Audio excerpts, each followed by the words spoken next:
You're listening to Never Off Duty. All right, so we're going to have a great episode today. Andrew Ford is with me. Welcome. Thank you. So he's back, and missed him last episode.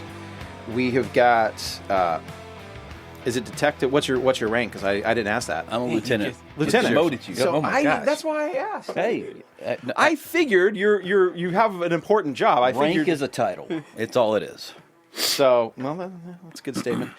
We have Lieutenant Jimmy Rood. Am I pronouncing everything correctly? Correct. Great. And you've got multiple jobs with the CCSO. You're the head of SWAT, correct? Yes. SWAT commander. Yes. So lieutenant and SWAT commander. Yes. Multiple titles. Yes.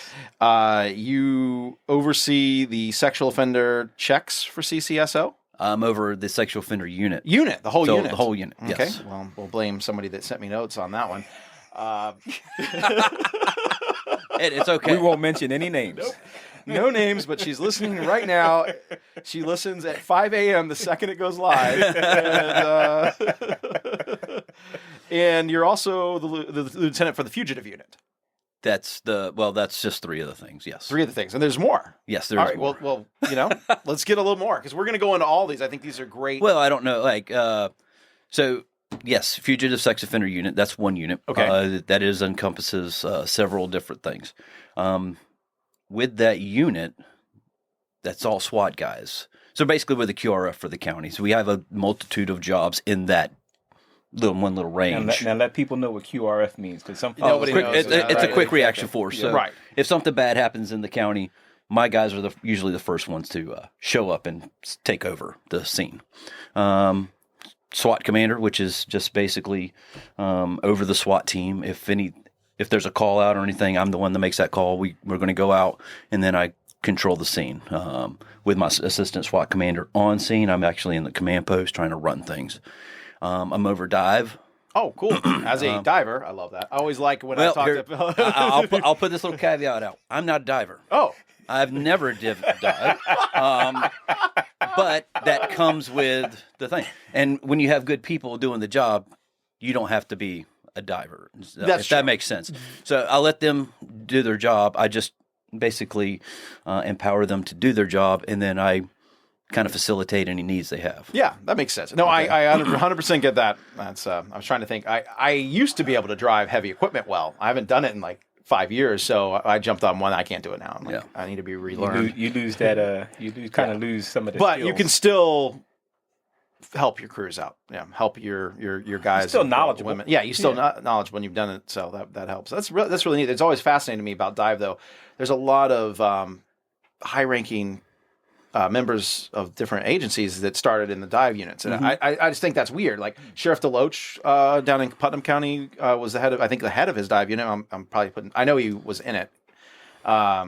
Sheriff's husband dive. Yes. So I mean, yeah. So it's just funny because it's such a unique, smaller unit.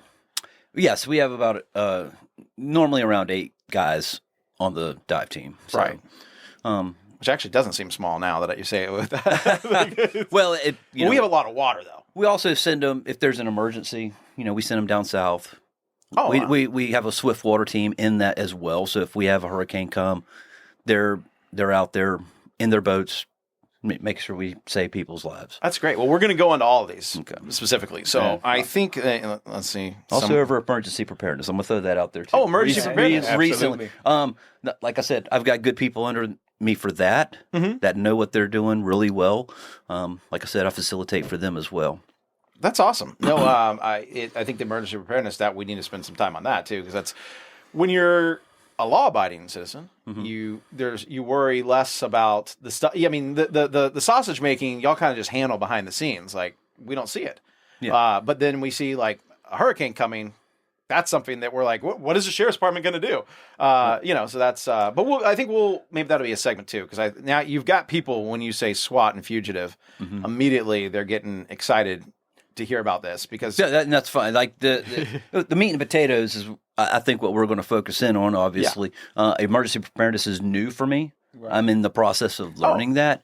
So we'll just put it there. Well, before we go on, I'm teasing this out to make people listen longer. Let's talk about your background. When did you join CCSO, and what got you into law enforcement? Now that we've teased all the things you really want to hear, why I got into law enforcement. It's a funny. I don't know if it's a funny story. It's not. It's a story. I was the plumber at Baptist Medical Center. I was the supervisor there. Not a good job, not a fun job, kind of a nasty job. And I think one day I just said, I could write tickets instead of doing this. And I said, That's funny. And the next thing I know, I'm in the academy, FCJ through Duval. Mm-hmm. Went there, graduated. Clay hired me in 2006. Oh, wow. So I got hired on in 2006, worked the road for about 3 years, and went to investigations for 9. Wow. So 9 years, did 3 years in general, which is just burglaries, property crimes, things like that. And then I did special victims for 6 years. And right before I went to special victims, I tried out for SWAT in 2012. Made the SWAT team. Awesome. So I've been on the SWAT team since 2012, and now I'm just kind of the commander of it. So I believe I went to the day as a deputy, and I think you were out there. I may have been. I may have been, because I asked a question. So when our SWAT team, you probably can't answer this. So I'm letting you off the hook. You do not have to answer this. Here we go. Because you probably know that. So I was like, oh, the Black Widow. Okay. And the answer I was given was, because we might have to go through dangerous spots under, we're not afraid of getting into the hard spot where there could be a Black Widow to save. Yeah, I was like, okay, well, that's a canned answer. I like this. There's probably a different answer that we. Well, Deputy Ford is like, that is the answer.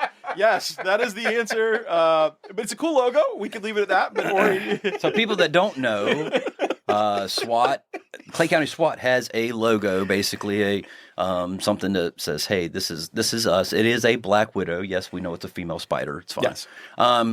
Nothing wrong with that. It's a powerful spider. It's a powerful and spider. Scary one. It's what they said was.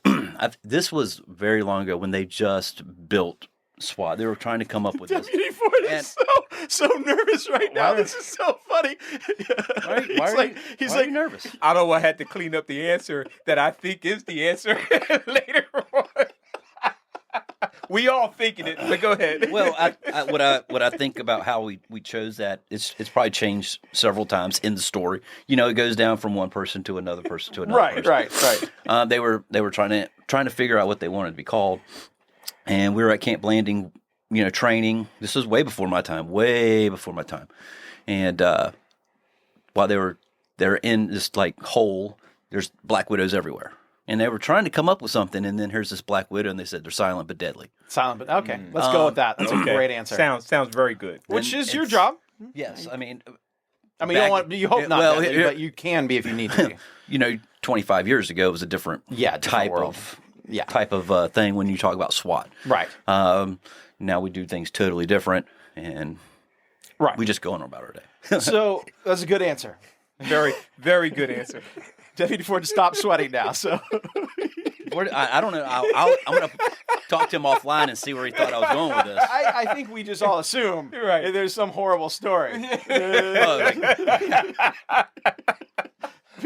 Because it was 25 years ago, and it may have been was longer. A bunch of that. Let's be honest, 25 years ago, probably all men. Yes. And a different world, and they're probably thinking, "What's the most inappropriate thing we can do that we won't get caught on?" That part, right? Exactly. But even then, I'm really happy to. That's why I asked, because I'm like, I can't think of anything. I'm trying in my head. I'm like, I really can't. So I was trying to find the real story. But now, consistently, that's awesome. He's got a tattoo of it. But consistently, I have not been able to break that seal of silence if there might be a different story. I'm sure there is a different story. There could be a different story. Maybe I just made that all up in my mind. It's a cool logo, though, but it does illustrate what y'all do. And I think it's important. I really hope if you get a chance of any of the events in Clay County when the department's there and they're showing off, talking to citizens, showing off what y'all do and your equipment, you should go. I see sometimes citizens talk about, you have some that are like, well, I don't understand why we need this equipment. 100%. Yep. And you need it. It's for the safety of our deputies. It's for the safety of other people on the scene.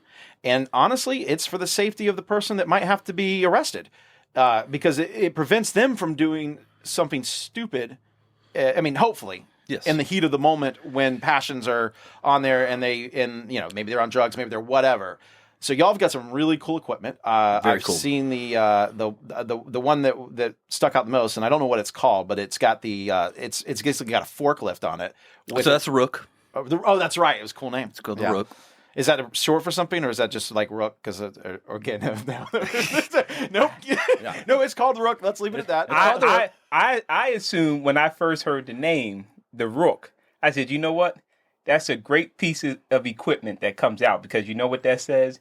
Game, set, match. I like that. Once that comes out. Well, I thought chess. I mean, I'm assuming that's what it. Yeah. So what Rook actually stands for? You got me. Everybody just knows it as the Rook. And it is a massive piece of equipment that is, it's a game changer for sure. When you bring something like that out, levels the playing ground.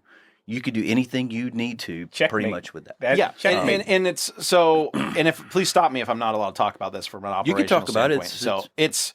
I'm trying to describe it for you. It's a massive piece of equipment. It's got a fork, kind of like a forklift on the back, and it's got a shield to protect you from ballistics, and y'all can get behind it. It's got several different options. So we got a ballistic shield that goes in front that you can attach. It's got like a forklift. It's got a claw. It's basically like a little backhoe thing. But it's enclosed. It's all ballistic. Our driver's safe. We got communications through it. When we pull it off, we can we can push doors open. We can put holes in buildings. We can send gas into a building if we just push the arm right through. One of the things it does have is an expendable arm, we could push through windows. That's got cameras. We used it back in almost a year ago. Yes. We just pushed it right through a window and got to see two people sitting in there that were barricaded inside. It gave us that ability to get eyes there without putting somebody right there. And I remember when I was there, one of the talking points was it allowed you to aggress a second floor easier. Versus what you'd have to do if you didn't. I don't know how high up it goes. I'm assuming it's a forklift. So second floor seems about. So this one goes to second floor. It just lifts right up. That ballistic wall, basically, that I was kind of explaining, just opens up two doors, and you can go straight inside. Yeah, it is really cool. It is. I think if you get a chance to see it, you got to check it out. And it also gives you a platform. If I'm not mistaken, didn't I think they said if you had to have your sniper somewhere that wasn't an open field, you can give them a protected perch. Yes. Then to operate. So there's a little you can lay on top of it. You can also use that wall, the ballistic wall that I pretty much call it, extremely heavy piece of equipment too. Yeah. But and again, remember when SWAT comes in, I mean, you hope things aren't going to. It's not a bad situation, but the reality is you've got to be called. Which means that somebody's probably verified that it's potentially really bad. You've got to mobilize. So when y'all come in, I mean, it's a bad situation. There's a reason why we're there. There's a reason why you're there. There's a reason why we're there. And whether it's a barricaded person, a hostage situation, anything like that, we want to have all our avenues right there available when we get called. Now, is the negotiator part of your team, or is that a separate unit? So it's a separate unit, but we work together quite often. We train together. Mm-hmm. We work together. Me and the negotiator commander basically sit right beside each other in the command post, relaying information back and forth. Wow. I know somebody's going to ask this, and again, this could be operational. So I'm always cognitive of. I could ask a question that you might be like, I can't answer that, and that's completely fine. If we're talking about tactics, I probably might go. Oh darn! I was going to go like I had a layout. I've got schematics. I'm just saying. How would you hit this house? Yeah, it was actually the bank with the vault, but and I do have to say, because you're SWAT, if something happens, you would go. So if I cut quickly, we'll say sorry, cutting. That's why, because and also if the SWAT gets called, Deputy Ford's got to go too. So I'll be alone and I'll say goodbye. So I'm going to try to get through everything. All right. So we were talking about. We made a joke there, and now I got sidetracked. So apologies. Well, we were going to talk, or at least try and talk about SWAT teams. So when they respond, if anything, when they respond, can't talk about tactics, right? But what is the mindset actually? As you guys are, once you get the call, and you're getting, bits and pieces of information until you get on the scene and actually get a brief. What is the mindset? Well, the mindset, we're probably going through every scenario that we can in our head, trying to figure out what the best options are at this point, even before we get on scene, if that makes sense. So, we're trying to figure out where our CP is going to be. We're trying to figure out where our TOC, our Tactical Operations Center, is going to be, where our form up is going to be, and then moving to where the actual scene is. And how often is SWAT called in? Like, do y'all have stats on that, or is that? I know, or does it feel like all the time? I can give you averages. So basically, an actual SWAT call for an emergency, where I actually call the team out, is probably in Clay County, and this is Clay County, right? Probably about 3 times a year. Okay. Which feels about right for our size. That just feels low for our size. But now, we also use for search warrants. Right. Those are planned events. Anything that's planned, if a dignitary comes in, if the governor wants to come in, anything like that, we're going to plan that out, and we're going to have days in advance. And those are probably 24, maybe 20 to 24 a year. And is that the so y'all work with the special? What is there's a unit that for when a dignitary comes. FDLE. Well, FDLE. No, works. there's because I've had a president's family in Clay County, and I've had Speaker of the House in Clay County, and every time there's somebody a direct liaison with the sheriff's office that. So if it's for those of you who are nerds and want to know this, if it's speaker level position of in line to be president line, then you actually if they're in the House, it's Capitol Police.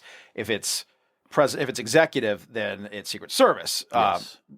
But all those, when they would come in, they'd have their local coordinated person, which also. So I didn't know if that. I try to remember the name of that unit, but are they part of SWAT, or is it? No. I don't believe what we're talking about is. I don't think so. Oh, okay. Right. There's nothing that we have in our SWAT that is affiliated with that. Okay. With what you're saying. FDLE calls me if somebody's coming in high profile. Right. Okay. So you are okay. So it is y'all. They would call me and say, "Hey, and then this is what's coming out." It may trickle down to me. Right. Because the upper people, the sheriff, undersheriff, people like that usually get the first kind of calls, and it kind of goes down straight to me. I just remember when, like I said, when a member of the president's family was here in town, it was so cool because they're like, I might have been you. I apologize. This has been a few years. But I remember they showed up and they're like, we're gonna show us the area. What where's I think where are they about be? President Trump's son. Yes, when correct. he was here. Yes, yeah. we had a element right with that. Yeah. And they were great. They were great. Mm-hmm. Our unit, and actually was really cool because we follow up when you host an event. There's a post discussion sometimes if you're willing to have it with them, and they both times that we've had dignitaries that I've been a part of it, it's been FDLE and for the governor, and then you have Secret Service and Capitol Police. All of them are like, oh, this is great, yes. Great department to work with. They're very happy, and so good work. But it's pretty cool. It was pretty cool that we do this here. So I have some questions that if I don't get to, somebody's gonna be mad at me. How many members of SWAT are there? So we are allotted a 30-man SWAT team. Okay. Which is it's pretty good size. Is it ever full? It's hard to fill 30 spots in our agency. We're about 22 right now, I believe, which is still a decent size. But we have tryouts every year, trying to get some of these younger guys that are new onto Clay County. What do the tryouts look like? Or is it something that you don't want them to know, so you can't? No, so it's in our SOP generals. Okay. So I'm not afraid to say it. It is a 2-day tryout for us. So once you get past probation, you can put into become tryout for SWAT. Then they come out. We set up the training or the tryouts, usually on a training day, 2 days in a row. There's certain things that you have to pass. There's firearms you have to pass, and then there's some physical stuff that you have to pass: push-ups, pull-ups, right? Obstacle course. It's 2 days worth of stuff that they do, and it's not easy. It's extremely hard. But Well- when you're done, you've accomplished something. When we have a very fit department, but I can usually tell when somebody's a member of SWAT. So I look like I'm like, oh yeah, man, I wish I could be that in shape. That's really that's and I'm not again. We have a pretty fit department, but you can normally tell. And I think do y'all do a lot of training? I mean, like physical fitness each year? Is that just or is that an internal? Well, you're a member of SWAT. You just kind of do it. It's an internal thing more than anything. When we look at each other, we want a certain, I guess, physical Attribute. appearance. Right. You want to attribute. Because we do have, I say we hold ourselves to a higher standard. I'm not saying every SWAT member holds themselves to a higher standard, of course. That's just a physical thing. Most of us take care of that and go to the gym and stay in shape. We do requals every year, which is it's not the tryout because the tryout's 2 days long, but there is a small portion that we do that we have to stay in shape for. Okay, and it makes sense. I mean, it's your job. I mean, really, you might be doing some very strenuous stuff that you don't want to be fall out of shape for. So. Well, when you're on a call out for 12 hours and you're wearing 35 pounds of gear, it starts to hurt. Now, so I'm fascinated by the world of firearms. So, do y'all practice like with airsoft too? Because I know a lot of SWAT teams do like for fun on the side. Like they'll just go in. I've been watching this on YouTube. That's why we're coming with it. Because people who do airsoft, I don't actually do it because I hate getting hit with things that hurt. So SWAT teams some across the country will go to like these things as a team and just. Kill it. It's insane how good they are compared to so we use force on force, which is basically a bullet with plastic and paint inside. Right. It's very similar to what you're talking about, but this is a projectile. And during trainings, we do scenario-based training. Somebody's usually wearing a little bit more gear, like long sleeves, stuff like that, and we put our guys through that scenario, and they end up shooting each other at some point to try to be we just try to be safe as possible. And part of that is that scenario-based training where we get to shoot what we feel like is almost as live rounds as can be during training. Yeah, and at the day of the deputy, we used. I'm assuming those are the rounds we used because I looked at the bullet. Yes. I mean, they actually told me not to do this, but I couldn't help myself. So then they had to recheck it because if you hand me a gun, I eject it, I check the chamber, and they're like, no. Like we're like they had to stop me. Like, no, we're putting this back. This is the training scenario. Please pay attention. Like, we're glad you do gun safety, but I'm clearing it for you, man. I'm like, yeah. But it was just instinctual. Like you hand it to me, I'm like, that's what I do. And then so they had to stop me. But I saw the bullet because I did it, and I'm like, oh, this thing look. I'm like, this is like. Yeah, this is real. Yes. I mean, it's and they sting and they hurt. They do hurt. Yes, they I do. did feel bad because I had to shoot a female deputy, and luckily I got her in the chest. Like it was a clean shot, so Yes. it was right where she was padded. But I'm sitting here thinking, I'm looking at some of the people shooting with him, like in the scenario also, and I'm like, they're not good shots. They're gonna hit her in the head. Like she's wearing face protection, but I'm like, she could get hit. I mean, I would say it doesn't matter. It's a woman. I'm just saying anybody could get hit, and with a bad shot, you hope somebody's good. So well, we usually get hit in the hands. that's the worst, though. And it's why. the worst. It hurts. They You sting. hit that knuckle, and it's like, yeah, I felt that. Yeah. So, okay. Next SWAT question for you. And this is sheriff-approved question. Okay. That's Just want to scary. throw that out there, That's right? Scary. What is the most interesting or difficult SWAT call you've had? It's a good question, though. Well, they all got their certain craziness appeal, I guess you could say. Yeah. Man, the most frustrating one for me was the one a year ago with the guy in the attic. So I had just become the SWAT commander, and this is like my first call. He's wanted out of Jacksonville for vehicular homicide, and marshals see him go into a house, and we couldn't just go in the house. We work it. He won't come out. We call out SWAT. We take it over. We were on that one for probably 8 hours. Wow. In the middle of July, June, it was July. hot. It's hot. And we ended up gassing it, going inside, everything we do, just couldn't find him. He was not in there. We checked the attic. We started really searching in the attic, and we found articles of clothing, debit cards with his name on it, things like this. So that tells us he's still in there, and we're trying to figure it out. But it's also frustrating on my part when I got, people are looking at you going, hey, what are we doing? And I'm trying to go, well, listen, I'm following our protocols. I'm doing it the right way. And I'm telling some people, no, we can't do this. We could do that. We could do this. All the ideas that we have. We ended up tearing the whole ceiling out of the house from below until we saw a foot fall. And there he is. And I mean, he was down to his underwear because it's in an attic in June. He was hot. Which means he was probably covered in fiberglass insulation too, Yes. which is horrible. And I we hate were going and doing attic work. But hey, We were you got to putting admire. gas- You got to yes. admire his patience. Yeah. Well, yeah. And then, make a long story short, he finally came down and fell, boom. We take him into custody, take him outside. Once again, he fought gas.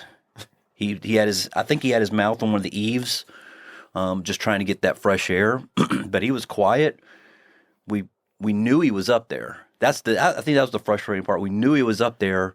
We were just having to really, really search for him really good. I could just see this because there's somebody in it on your team going, this is ridiculous. Like it's a guy. You know what I mean? Like, how many places can a guy hide in a small house? Well, we found out today, right? Yeah. And we found out, there's it's a vaulted ceiling, so he only had a foot and a half to crawl from one side to the other side. So he went through it. We see in movies, and I'm going to throw this out there as a movie perspective of again, don't answer this if you don't have to, but in movies, some SWAT teams like LAPD, if they're going on in a movie, they've got thermal, they've got sonic crap and things like that. Yeah. And we know that the military has that stuff, but sometimes, as WD-4 and I've talked about, it starts in the military, but it doesn't necessarily trickle down, and it's also incredibly expensive. So sometimes it does, and sometimes it doesn't. That's right. Yeah.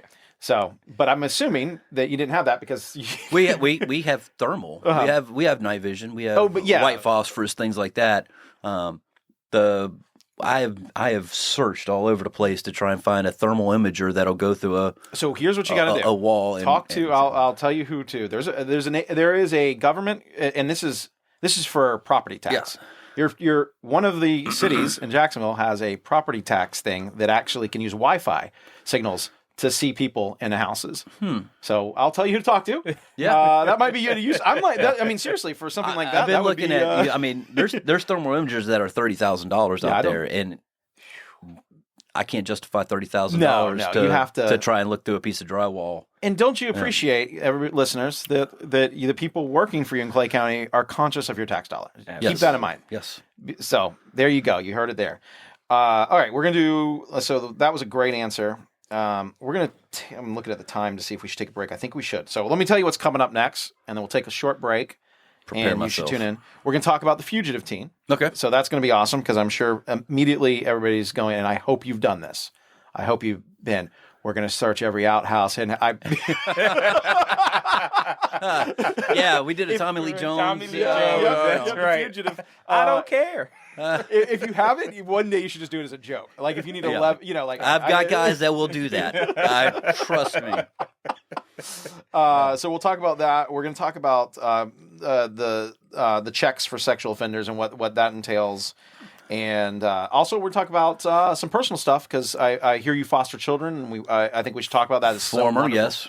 So that's a great thing to do, and we'll talk about that. So you're listening to Never Off Duty. We will be right back.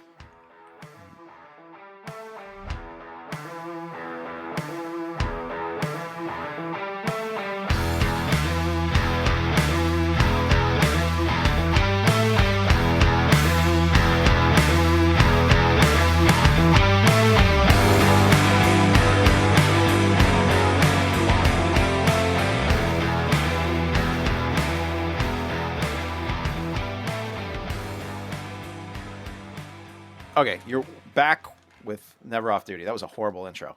I just like, yep, you're back. You can edit that. So before we go on, though, remember, very important to subscribe, rate us if you can. When y'all tweet the show out, we always usually include the link. Either sometimes we do the specific show, sometimes we do where you can see all the old shows. There should be very soon, if not already, a actual player on the CCSO website. Yes. And it's just cco.org. Claysheriff.com. Claysheriff, that makes more sense. Yeah. Claysheriff.com. I'm going to mess all this stuff up.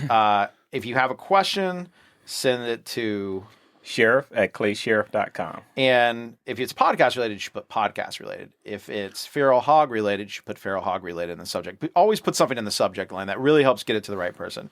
That we had an episode a couple back where I learned that we have a feral hog problem in Clay Hill. Wow. Or between Clay Hill and Keystone. If you could let the sheriff's office know. Yes. There's a problem with the hogs. No, it's the biggest. Look, we have wonderful people. And we have them in all of our elected offices. I'm very pleased with the way Clay County is doing right now. And it is very important to always communicate. However, and if you've ever worked in any field, you will always get one email regularly that you're just like, okay, I don't even know how to respond to this. And I'm sure it's not our listeners. It's probably one of you, but it's somebody out there. It's somebody out there. So that's why that's the joke. I'm like, just put whatever you want to ask, just send it. No, we all know those people. We know those people. I try to tell people, be respectful of their time. That if you are asking a silly question, there are such things as silly questions. Don't let that lie. Your teacher lied to you to make you feel special. But we live in that day and age now. But the reality is you're taking time away that could maybe use to fight crime. So keep that in mind too. It's important to communicate and ask the questions, especially this, because it's a public service to let you know what y'all do. But if you're getting silly, just remember, respectful of their time, as I'm not being right now as I ramble. Go for it. Okay, so send those questions out and tell people to listen. We were talking one last couple things about SWAT before we go into fugitive, but it does tie in together. So you were 10 years on the SWAT team before you became lieutenant. Yes. And I think that's awesome. And I've noticed that with the interviews I do, that the leadership at CCSO is very talented. And I've seen the way some other departments do it in other areas of the United States. And I'm not saying they're not talented, but sometimes talent is a third tier importance versus other factors that are affecting their agency. But I've always admired Sheriff Cook about that, because it's very hard sometimes to do that. It's very hard to sometimes go, this is the best person for the job, and putting them there might ruffle some feathers. And I'm not saying that happened to you, but it's awesome that you were on there for 10 years and have that experience. And we talked briefly off mic about that, how you know it from a perspective of let's just say the troops. Yes. Yeah. So it's pretty cool. They have an ally knowing that you've been there for a long time and done that job, because you're going into usually a very stressful, dangerous situation. Yes, normally, yes. Yeah. And the previous SWAT commander did an excellent job too. And he wasn't SWAT, but he did earn their respect by doing certain things. He went through basic SWAT school as soon as he got the position, and he started learning right off the bat. So that put a different mindset in the guys because of the work ethic he put in. That's great. And it just goes to show talent is talent. It might not be your field, but Yes. And again, that's finding those talented people and putting them in there is the key. And if you haven't heard some of the other episodes, also listen to them, and you will hear time and time again how well trained the leadership is, and our the ground force too. But it trickles down. You have well trained leaders, then you have well trained people under them, and it just works out really well. So it's really cool. Speaking of stress, though, before we go in, what do y'all do for? It's a very stressful job. Law enforcement in general is. We've talked about that many times, and we've talked about if you're really stressed out, talk to somebody. Very important. That day and age of the faux pas of talking is over. Just accept it, and you're much better off to vent than you are to bottle it up. Yeah. But how do you handle that? You're going to, let's say you're going into a very you know it's going to be dangerous situation. I'm sure it's happened before, but let's say it's a really dangerous situation. You know that. Is it just adrenaline kicks in and y'all are y'all are so well trained that it kicks in afterwards, or is there a talk before? What's going on? There's really no talk before. We all revert back to training. Mm-hmm. It all is a mindset with us because we train so much that we automatically just kick into that drive and go take care of whatever it is. Now afterwards, that's when it all hits home. That's when the emotions will start, if there's any emotions. Some of us only have one feeling. It happens. That's what my wife says about me. No, I'm just kidding, Kelly. But yes, it happens. And when we, as a team, we talk about it. If something happens with one of the guys, if they get into a critical situation, we do not let them by themselves. If they're going to the hospital, we have a guy that goes with them. We're doing our checks on each other. That's the team aspect of it. We got in that critical situation at the Speedway. We never wanted to leave our deputy by himself. We took him to the hospital. We had another sergeant that's on the SWAT team with him the whole time, just making sure we had somebody that he knows right beside him versus just somebody that he doesn't know. Right. And then now, like you personally, what do you do for fun to be like, all right, I'm done with policing? What's fun? Yeah, that's like I'm never off duty. Golf. I used to play a lot of golf. Me and Lieutenant Connors, when we got hired together, we were playing 3 times a week, probably, and we got decent, and then we stopped playing, probably because it started hurting our pockets. Yeah, it's expensive sport. It can be expensive sport, but then, my free time goes to the family, basically. Right. But when I come, Grandpa. Grandpa and a 7-year-old, because we were talking about this. I saw the car seat, and I'm like, there's a car seat. Well, that's for the grandkids. car, yeah. He don't look that old, right? I feel it. I feel it. When normally, and I come home, the gun belt goes off, and I'm Jimmy. And to everybody, I don't even think my grandkid, my son didn't even know I was a real cop until I put a uniform on one time, and he's like, "Wait, you're real?" So I really don't bring it home. I try to separate the two, and then live day to day, and just try to have fun with the family and try and find things to do with them. That's great. But again, for your listeners, remember though, you still have that phone on. Yes, and people don't realize how stressful that is to know. You get used to it, but I'm not. Look, if I get caught, it's not. It's in the middle of the night, but it isn't that important. It's not. Lives are normally not in danger, so whatever. It's a train derailed, big deal. I mean, as long as nobody's hurt, not a big deal. Right. We'll just get a crew out there and fix it. But but you do live with that. You always go to bed knowing you might be woken up at any moment, and that is a little background stress that's just always there. Yeah, my phone is always not on vibrate. It's next to the bed, and I've got that text alarm. That's an alarm, so I can always hear it. And it's been like that since 2009 when I became a detective. So it's. So did you get the alarm yesterday at 4:45? You mean the alert? Well, that was a different one. A different alert. But yes, I was up. I was up drinking a cup of coffee, and I'm like, I'm glad I'm already up.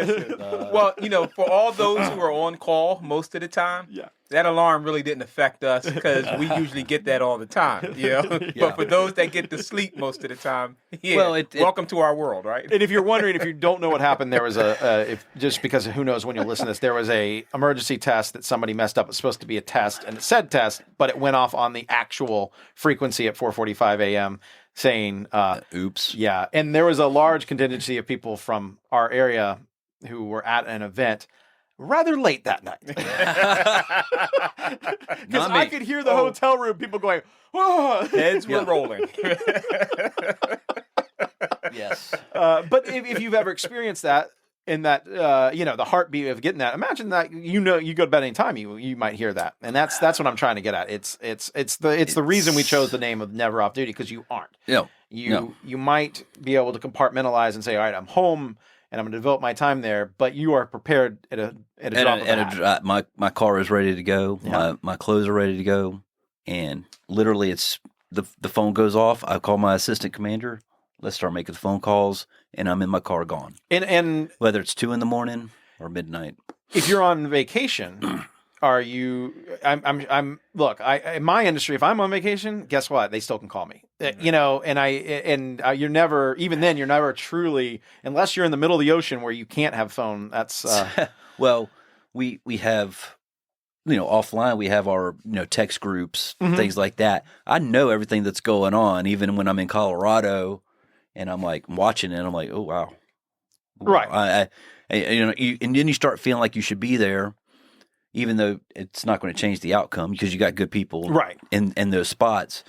But you're even when you're on vacation, you're watching, you're listening, you're trying to figure out. Very nice things about. What's your second in command's title? He's assistant commander. Assistant commander. Yes. You said some very nice things about him. So if you're listening, I want you to know that he said some about how He's like, "Will you put that in my evaluation?" Well, now I'm not promising that part, but but it just goes to show. I mean, if you're gone, you have good people to be there. Yes, and talking about him, he trains us. He was on the team way before I was. And, when I was the detective, he was, in there. And then he became sergeant, and I was still a detective at the time. And he's just happy to be, that sergeant over the SWAT command, assistant commander, and a great unit would be in the fugitive. Yeah, that's awesome. All right. Speaking of fugitive, let's go into this because this is going to be fun. All right. What we're going to do, I'm going to give you the scenario and you tell me how it's going to happen. Yeah. And then you can, and the reason I want to do that is because when we're talking about a fake scenario, then we don't have to worry about any ongoing cases but maybe that'll, at the end, you can relate it to at any point in time to something you can talk about. That's why I want scenario. So you want the cops tell the story after it happens scenario version because that can be very exaggerated. That's more exciting. Don't elaborate. Right? I don't want to make it crazy. Okay, so there's a few. Let's say, we'll do the fugitive scenario. There's a prison transport, bus overturns, the guy's loose. Walk me through what actually happens. So the guy, very high profile. The first question on that scenario would be, if it's a federal prisoner, do they just the marshals handle it, not bother y'all, or is it all force? Well, maybe I should emphasize what the fugitive unit does. That's probably a better choice to start. To be honest. Next week, this podcast has got a new host that knows what they're doing. We took over the warrants division. Okay. So everybody thinks we just do serve warrants. It's not. We try to focus in on the fugitives, more like the people that we're really bad looking for. We want our hands on them, and those are the people that we're going to do. We're going to try to find them. We may entail sitting on houses. We're going to may do phone ping orders, things like that. All the investigative side of trying to locate these individuals. Something like that, maybe that's an after action thing where that happens. The lieutenant's on scene, the original lieutenant, he's going to start building that perimeter, trying to isolate maybe where he's at. Then they'll call us and say, hey, we want to do a tactical track. Your guys are probably the best handled in it. When we do a tactical track and there's a weapon involved or a escaped prisoner, they're going to call the people that actually train it more. Right. So my guys would suit up and start running through the woods. And I would have additional probably people of the backfill. When that dog gets tired, my guys get tired. There's another team going back. Now, is the entire SWAT part of the fugitive team? No. So I have 5 guys from the SWAT team that are on the fugitive side. Okay. Basically, if I have an opening, I go to my SWAT team. I look at who's next in line. I usually go by some type of seniority, whether it's in the agency or with the SWAT team itself. In the world of what you do, is there like the job that everybody wants to do because it's just so exciting to do? Like, because the reality is you have to have a certain personality. Yes. To do what you do. Yes. You have to have a certain personality for law enforcement in general, but then. To like with the Black Widow, to be like, I'm going in that crawl space and I'm going to get that guy. Like, you got to have a certain personality and drive to be able to do what y'all do. So is there that job? Well, to some people, it seems like for fugitive, it's a coveted position. Yeah, and to some people, they think that. I've had people try out just for SWAT just to try and be on the fugitive team. Now, there's going to be people out there that it's like the main job to have is robbery homicide. And then there's going to be the main guys that are like, hey, I want special victims. So everybody's got a different mindset. Yeah. So a lot of the guys I deal with, the guys that are a super A personality that want to just go look for people, definitely want that position. You know, I have people fighting for that position right now, but then I look at somebody and they go, I want a canine because I really want to run with a dog every day. You should be empowered to do that, and that's what you want to do, and you're going to be good at it. You should do that. And the fugitive is not the best place for you, right? If that makes sense. Although I'm assuming that there sometimes canine would work with you. Well, yes, we work with. Yes, we got them on speed dial. Yeah. On a lot of things. If I'm doing a vehicle takedown or something like that, and I think he's going to flee and run, I've got a canine right there with us. So, in fugitive, from my perspective of a layman watching, again, because of the movies, I'm assuming marshals are they tied into that, or is it really locally first? So I have 5 guys that are on fugitive, but I also have a 6th guy that is assigned to the Marshal Task Force. So one of my guys is assigned to the Marshal Task Force that works with them every day. So I make a phone call to him if we're looking for somebody in Clay County that they may adopt that we know's outside of Clay County. Like, hey, I'll call that detective and go, we need this guy to start using your resources. They've got a separate type of resources than we have just within Clay County.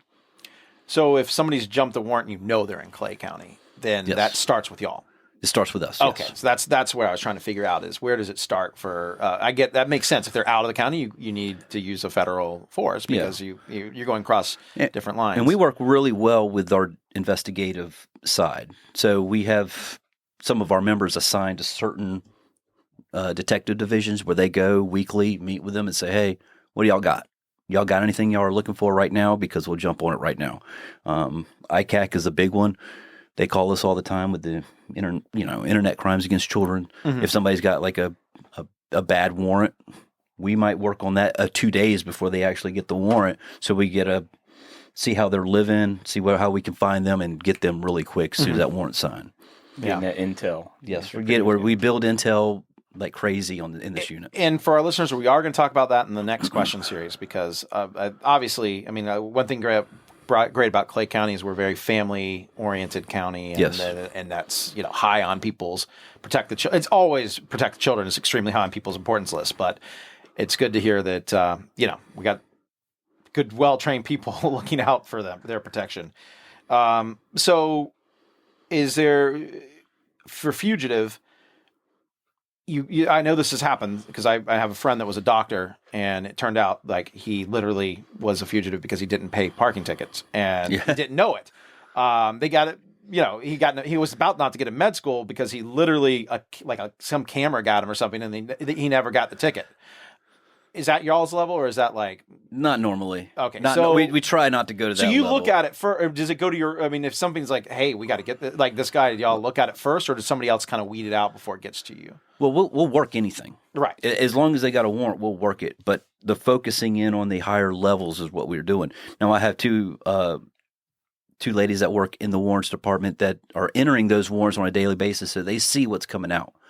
And if they see something that's really good, they start forwarding it to us and say, "Hey, look into this, look into this, look into this." So like a deputy could take care of it. I mean, a small deputies. Anybody could take care of one of the smaller things like that they know this is not dangerous. This is probably probably a mistake. They also look at. We have deputies out there that are gung ho. They want to go look for warrants, which is good. It's an on view type incident where they can start getting past if there's an FTO or a field training officer, they need to get that on view. They can look at warrants, find one, and say, "Hey, I mean, this is a misdemeanor theft. Let's go ahead and serve it." They find the guy, they serve it every day, all day long. Okay. Deputies can do that. And then I'm recognizing operational here, so again, stop me if we can't. You deputy is working the streets, pull somebody over because they did a weird thing in their car, and they run the tags, and they're like, "Oh, I see a warrant out." Yeah. Is that a immediate call to y'all, or is there like a? No, they write the booking sheet on the warrant, and they just take them to jail. Okay, but if they feel if they're doing something shifty, like okay, now this is escalated, is that call whoever's closest by at that point in time? If they're afraid they're gonna, or if it's a dead, like they get the warrant, like this is a cop killer. We know that this person's got a warrant out because they killed a police officer. And we would get called for that any day. So they would just back off watch them. Depends on the situation. Okay. If it's a traffic stop and they've got him right there, they may just take him into custody. Make if the they call. can take him into custody. If he runs into a house and they know where he's at, that's totally different. That's going to be a whole SWAT team. Right. So the fugitive apprehension unit will go there. They'll start working that. We call it the rest of the team, and come take over. And where I'm sitting, I love that answer because it's a very common sense way to fight crime versus, you could see a bureaucracy messing this up and a criminal getting away. So that's to me, it's really great that people are empowered to. Well, it's definitely a safety thing. I think across law enforcement, prior to, and I can go back several years, even when I started with Philly Police, you go out and look for that homicide suspect and, in your district, you just go with a couple of guys and y'all go knock on the door. Well, unfortunately, across America at some point, law enforcement officers have been, shot and killed or injured, going to look for that homicide suspect. So now, operating a lot safer, and Lieutenant Rood can correct me if I'm wrong, but reality is, hey, if we're looking for a murder suspect, when we go serve that warrant, the people we want going in there is our SWAT team, right? Because they have the tools, the capabilities, and the equipment to make sure if this murder suspect or this felony fugitive is saying, "Hey, y'all gonna have to take me dead or alive," well, we want the guys who train the most to go in and get it. Well, and I'll ask you this. Sorry, you're about to say something. Yeah. Okay, I got to ask this because I love to ask the questions because citizens watch TV and movies. And that's where their entire viewpoint of what y'all do goes. We've talked about this before, but it's worth saying it again. So the detective they finally found the guy, and now he's in the house, and SWAT has got to go in. In the movie, they're in their plain clothes, and they're leading. They're with the SWAT beside there. They're going in. They're touching on the. They're doing all the tactical stuff without any gear. That's when we grab him and pull him back and go right. and not to be negative, but stay in your lane type thing, and go, hey, stand outside, do your investigation. Let us get the guy for you. Then you can interview him. Right. You're not going to talk him off the ledge. I assume that, but it wouldn't be very dramatic for a movie. No. To suddenly. Brad Pitt's been in the whole movie. Now the climactic ending, and nope, you get on the. Well, you say that, but you're right. You look at LAPD, you look at the TV shows, and SWAT's going to every call. Yeah. And you're like, no, but we wouldn't use them to do all that, right? Yeah. They train with SWAT every day.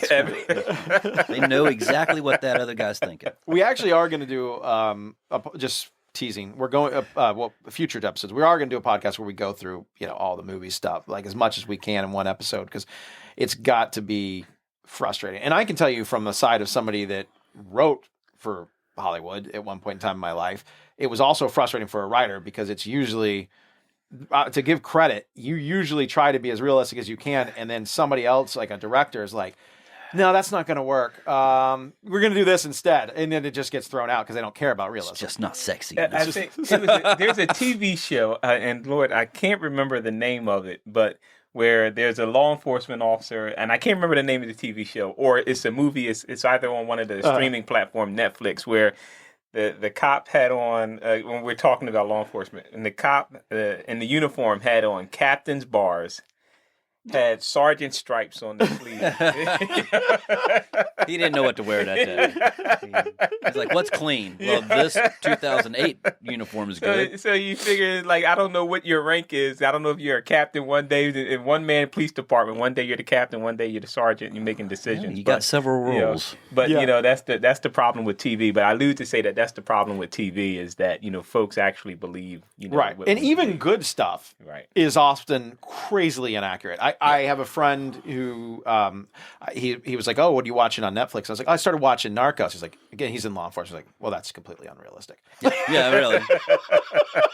So he's like, he's an older guy, like, so he was around when that stuff was going down. He's like, "That's not how it happened at all." Like, yeah, and people get in law enforcement because they think that's the way it is, and you're like, nope.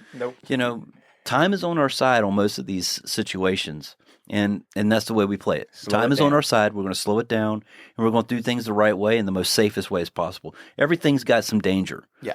But I can make it more safe than more. I can always put things in the way, tools that we have, because we have a lot of tools that we can use. Yeah. Yes. again, awesome to check this stuff out whenever it's. What else do y'all do besides? So if the community's listening and they're like, is it just Day of the Deputy where they could see that, or is there other? Do y'all bring it out to like the fair to show people? What do y'all do so that? Well, if there is some of the events, some especially of the events. at Halloween, so trunk or treats, some community events. If you'll see our Bearcat on a lot of the community outreaches that we do with the community affairs, they'll call us and say, hey, can I have the Bearcat or the MRAP? And I'll be like, absolutely. And usually one of my guys will sometimes go with them.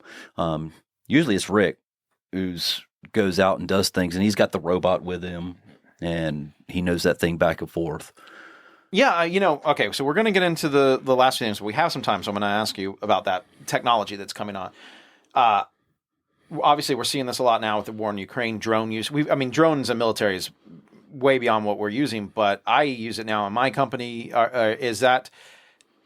sure technology is making your life easier, but it's also making it harder because the criminals have technology now, and it's constant tit for tat, I guess. Their technology is low. Normally, they don't have the funds to really get good technology. It's unlike narcos, probably. I'll say that. And then we do have drones. We just implemented our drone unit where deputies are out there doing that. Drones themselves are super expensive, and there's a lot of stipulations on drones on our side, so it's a fighting battle sometimes. Right. But now they do have a great tool, and let me know if you can talk about it, the iCore. Our robot, yes. Yeah. That is pretty... Explain it to the listeners, because I kind of know what you're talking about because I'm a technology geek. Right. But, basically, it's just a robot that is on track, kind of like a tank. It's got the rotors on the sides that kind of move it. It can also climb stairs. It can open doors. It's got a little hand, just open a door. Putting a key in a lock is a little difficult, but we've done it once or twice. Oh, wow. But it can pick up. Yeah, it can pick up. If we see a gun laying there, we're going to pick up the gun with the robot, take it outside, and then that takes that weapon out of play. And we've done that before too. If we know that we've cleared a house with the robot, and we decide, hey, there's one room we can't get into. Now we've got a Sentry where we can actually just watch that room because it's got like 8 different cameras on it, and it's got thermal cameras and it's got regular cameras. Oh, wow. That's awesome. Yes. And I'm trying to think of anything else it has. I mean, just going up the stairs is a big thing, and getting that. Now there is a device on it that we don't have on it. I'm trying to get in the funds where it can push out gas. And again, if you're listening, this is why I love doing the show. People need to understand that is such a tool. That is an amazing tool, but it's an expensive tool. And there's every department has a budget, and that the good news is obviously the Clay County citizens love y'all, and yes. you could be like, please call your person to get us this funds, and they would nonstop bug them to try to do that. And of course your people that assign the way our funds are spent to each of the various agencies, they have other, they've got fire, they've got rescue. There's a lot going on in the There county. is a lot when it comes to budgeting. Yeah, so it's difficult, but that's why this is for the naysayers that don't understand what a valuable tool that is. Tools are expensive, but they can save lives of everybody. Yeah, when I get asked, hey, we want to send the team in there, just send the team in there. I'm like, hang on, there's protocols that we're going to put in place. Like, I'm going to send the robot in there, make sure there's not some type of trap set, or that he just starts shooting as soon as we open up the door. I'm not going to throw the team in there if I don't have to. Right. So keep that in mind when you think about the way your tax dollars are spent, that they're actually thinking of it, and that's awesome. That is great, and we can do more to help them out. So anyways, all right, let's talk about the sexual offender checks, because that's the question I was told to ask is, tell us about the sexual offender checks and what that means. So we're over sex offenders and predators within the county. I have a wonderful sex offender specialist. She's been doing it for several years. She works diligently by herself, and we set up appointments, and the offenders and predators have to come in either every 6 months or every 3 months. It all depends on how it kind of sets up out of their when they get out of prison. Mm-hmm. They come in, they register. They register there with her, but we also do monthly checks on certain ones. Every one of them will get one at least once a year check. Hey, we knock on your door. Hey, how you doing today? And we start really conversing. A lot of that falls on patrol too. So when patrol goes out there, they've got the list. They go to somebody's house. They do that check. We put maybe they've got a new car. We need that information. Everything that has to do with that sex offender puts in that registration online, and it's just a way that we keep up-to-date information. They sign basically, I don't want to say their life away, but they say, hey, this is how I'm going to this is how I'm going to live my life the rest of my life. Right. It's a big deal. And you're going to be in charge. I hope you don't have that in your mindset at all, but you will be severely punished. Yes. Your life will be, and rightfully so, ruined. You have to live by the guidelines. And you got that stipulation the rest of your life. Yep. And patrol goes out there, does a wonderful job. They're not all done at the end of the month. We end up backfilling a lot of that. My guys do. So they start knocking them out. Boom, boom, boom, boom. It takes away from some of the other things that we're doing possibly at that day, but it's all part of what we do in our unit. So we go out there, we do our checks, and then if there's anyone failing to do what they're supposed to do, my guys are the ones that begin that investigation. Mm-hmm. Okay, and then they end up arresting them for failure to register or failure to update their ID or anything like that. And so actually, can you also tell those who may not, because that's not all that you do. You guys, so when it comes around, I think one of the biggest things for our community, which that we get a lot of questions, is Halloween. Halloween, yes. What do you guys do during Halloween? So there's an ordinance that the Clay County has that says if you're a sex offender or a predator, you cannot have any Halloween decorations out. You can't have anything out in your yard that's going to entice a child to come up. Mm-hmm. Does that make sense? It is. And now I'm re-looking at everything. But don't, because they could just be out of town too. Don't just judge your neighbor. They might be out of town. But I'm thinking now, I'm like, oh wow, that. Well, why don't they have any decorations out? It may have been because we made a visit. Right. And what we do is we pretty much start the whole week of Halloween. If Halloween's on a Friday, we're starting Monday, and we're making contact with every offender and every predator that we can to go ahead and say, hey, just a reminder, don't do anything stupid. We usually start with the offenders, and then on Halloween, we're working. And it's not just my unit. We go out to investigations. They're like, hey, does anybody want to help us? And we always have 4 or 5 that want to say, yes, I want to jump in. And then we spread it out throughout the whole county. My guys are making contact. If they see something, if they drive past a house and the light's off and there's nothing there, they're following the rules. Good to go. Mm-hmm. But if something's happening at that house or having a party and they got the lights on, you know what? You may just be in violation of the county ordinance, and you may end up just taking a ride to jail. Right.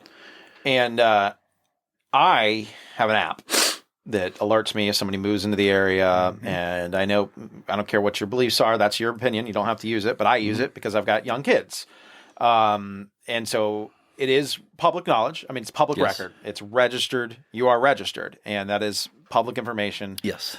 If you're concerned about it, there are apps that you can do, so you know. There is. I don't know. Again, it's just I'm letting people know their options. Don't feel like if you're concerned, you can also take it upon yourself to know. Now, don't take it upon yourself to do something, but if you are, if it's Halloween and you know where the house is, you can call the sheriff's office. Yeah, that's Definitely what I'm call getting. The sheriff's that's where office I'm getting to. And say, hey, I know there's a sex offender living here. Mm-hmm. He's got his light on. Yeah. He's got some decorations out, right.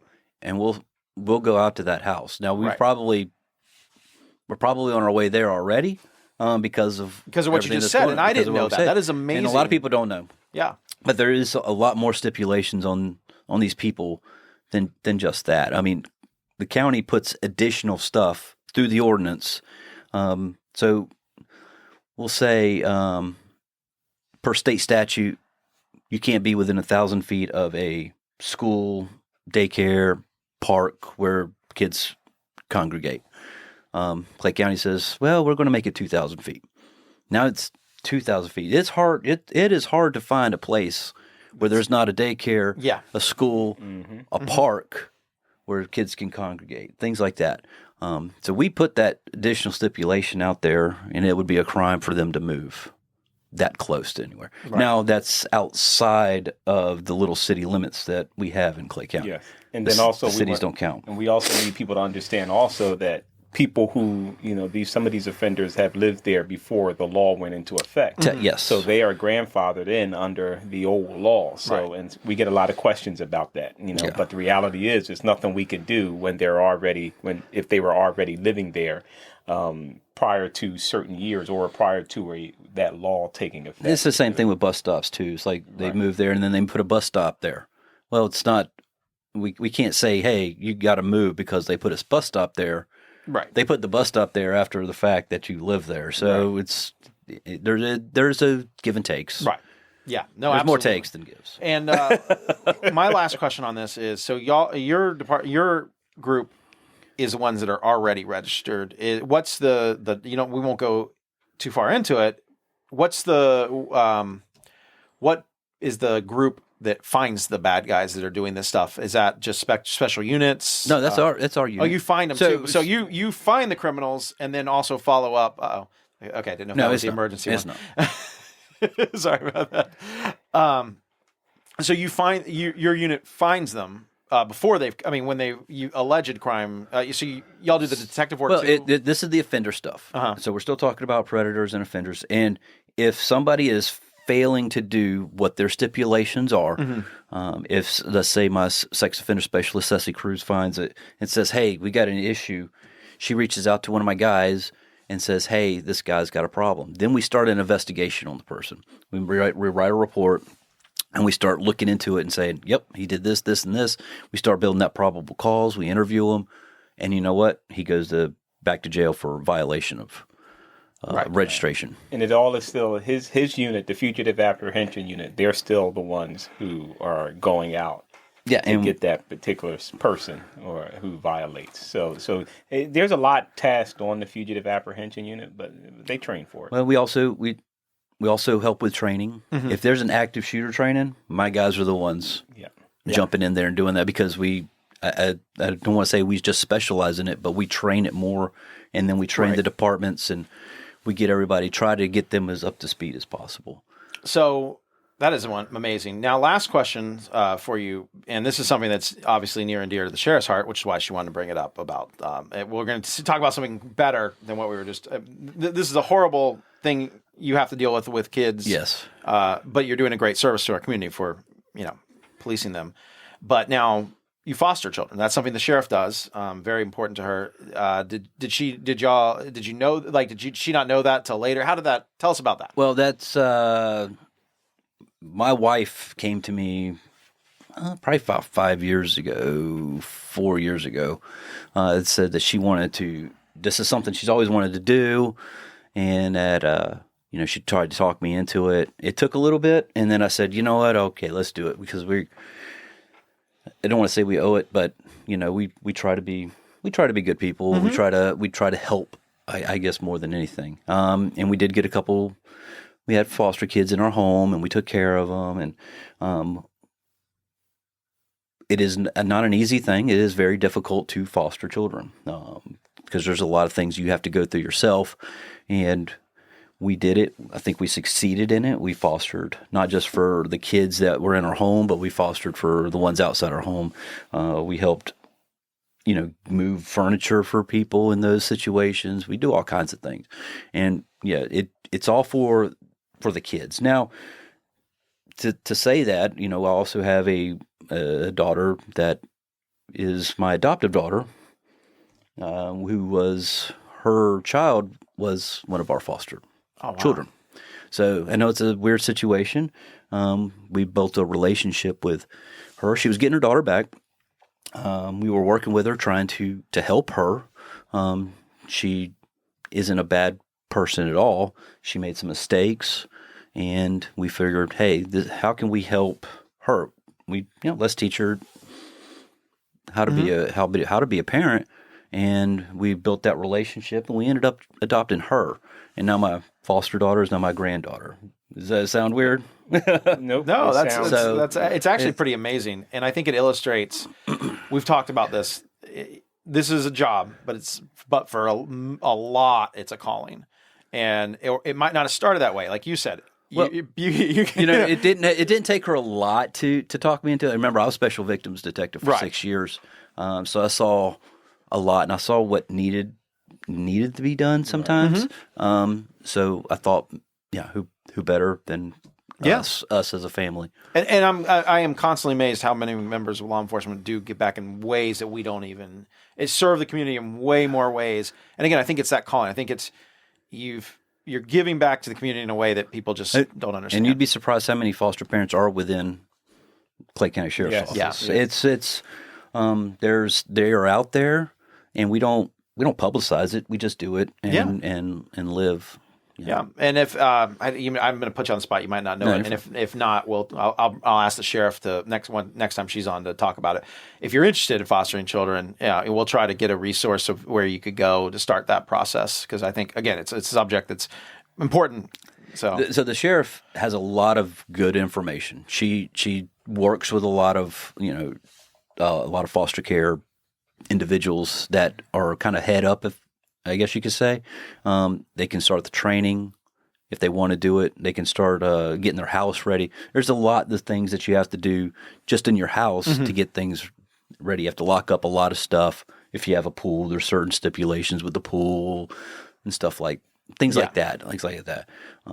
So there's a lot of foster groups out there on Facebook. You can start looking into that as well. Okay, great. Well, thank you for your service, and thank Appreciate you to that. Deputy Ford. You could throw that in there. I'm just here. Listen, when you sit next to the SWAT guys, you just awesome. realize you're here. So again, thank you so much. No problem. Very educational, and hope we have you on again in the future. Maybe for Halloween we can give a little public service announcement of whatever rest some of the people's fears about that, and that the candy's probably safe if it's wrapped. Check your candy. Check it. Oh God. But anyways, so one light moment there at the end. All right, thank you. You're listening to Never Off Duty.